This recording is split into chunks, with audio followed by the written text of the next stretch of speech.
একসময় বাংলাদেশ ফুটবল দল ছিল এক অসাধারণ উন্মাদনার নাম। বঙ্গবন্ধু স্টেডিয়ামে হাজার হাজার মানুষ এক গলা মিলিয়েই চিৎকার করত বাংলাদেশ বাংলাদেশ। আজ আবার সেই গর্জন ফিরে এসেছে, তবে এবার নতুন এক রূপে, নতুন এক ধারায়।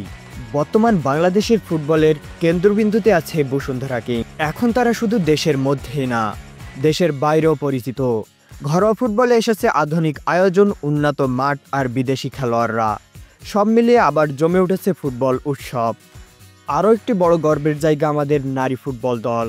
সাবিনা খাতুন, কৃষ্ণা রানী সরকার এখন শুধু খেলোয়াড় নন, তারাও হয়ে উঠেছে তরুণীদের অনুপ্রেরণা।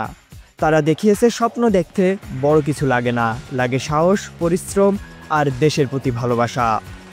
আজকের ফুটবল শুধু মাঠের খেলা না, এটা এখন সোশ্যাল মিডিয়ার ট্রেন্ড, ইউটিউবের ভাইরাল ভিডিও আর স্কুল মাঠের শিশুদের স্বপ্ন গড়ার গল্প।